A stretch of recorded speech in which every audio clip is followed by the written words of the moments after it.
Ambitious Republican governors in two of the nation's largest states have taken steps to put culture war issues ahead of their constituents' economic health in recent weeks, moves likely to earn them plaudits from the GOP base but with a history of political downsides.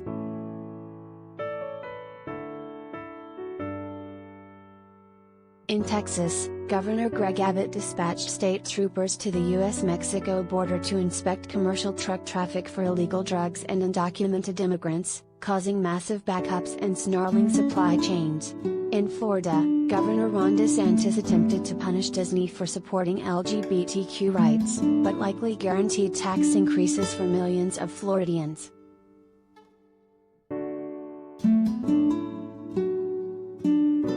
Both moves have drawn fire even from other conservatives, and both carry echoes of past GOP culture war steps that landed governors in political hot water. But a pro-GOP political environment means both men are unlikely to suffer any short-term electoral consequences as they run for re-election in 2022, and are also potentially endearing themselves to Fox News-obsessed 2024 Republican presidential primary voters.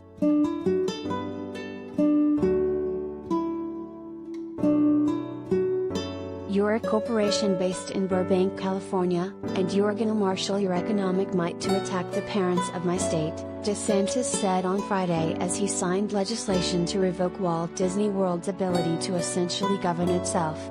We view that as a provocation, and we're going to fight back against that.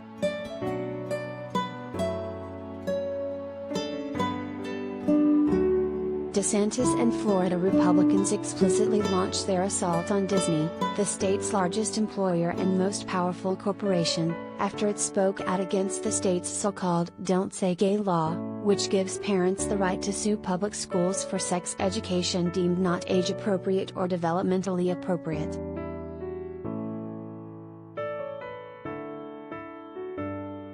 Disney spoke out against the law under pressure from employees, and announced it would cease all political giving in Florida. DeSantis' lieutenant governor said Disney could get its self-governing status back if the company drops its opposition to the Don't Say Gay law. The law does not go into effect until June 2023.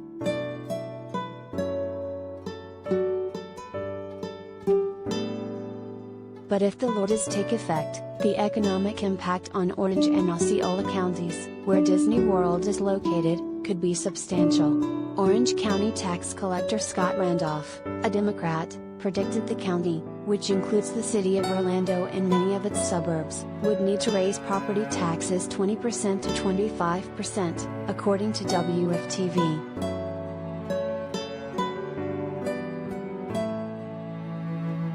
That's because Disney currently taxes itself roughly $160 million to pay for a wide variety of services, including its own police and fire departments. If the special district goes away, so does that revenue.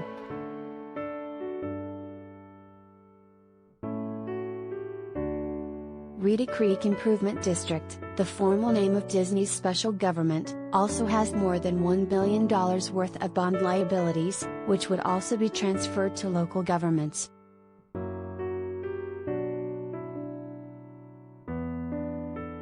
Orange and Osceola are both Democratic-leaning counties, though both are large enough to supply huge numbers of Republican votes. They are also among Florida's fastest-growing counties, including large migrations of Puerto Ricans moving to the mainland.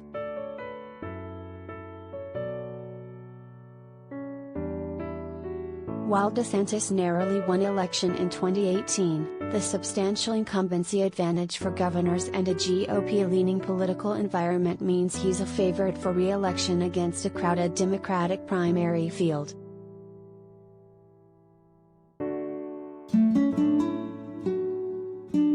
Abbott, similarly, has a substantial war chest and is favored against former Rep. Beto O'Rourke, the Democratic nominee in Texas. But Abbott's decision to order truck inspections, made in response to the anticipated end of the Title 42 immigration order next month, drew criticism even from Republicans.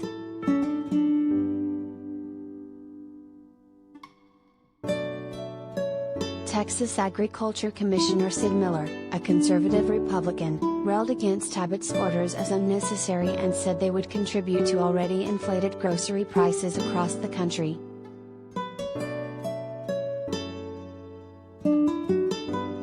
This is not solving the border problem, it is increasing the cost of food and adding to supply chain shortages, Miller said. Such a misguided program is going to quickly lead to $2 lemons, $5 avocados and worse.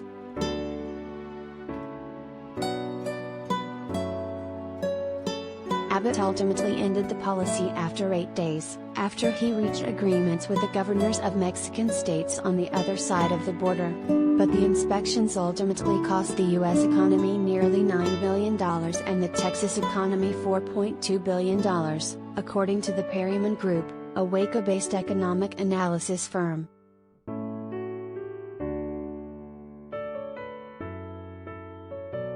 At the same time, Texas state troopers found zero contraband of any type in any of the 4,100 trucks they inspected, according to the Texas Tribune. Abbott has argued the agreements he reached with Mexican states were worth the cost.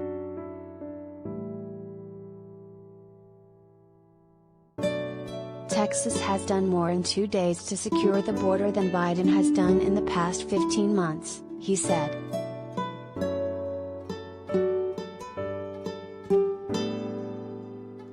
In 2016, then North Carolina Governor Pat McCrory and then Indiana Governor Mike Pence both found themselves in political trouble after signing legislation that targeted gay and transgender people, but sparked backlash from those states' business communities.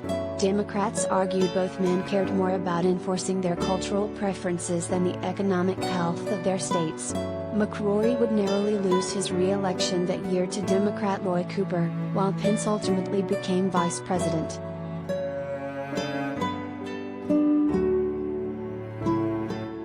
Democrats opposing DeSantis and Abbott are making similar arguments.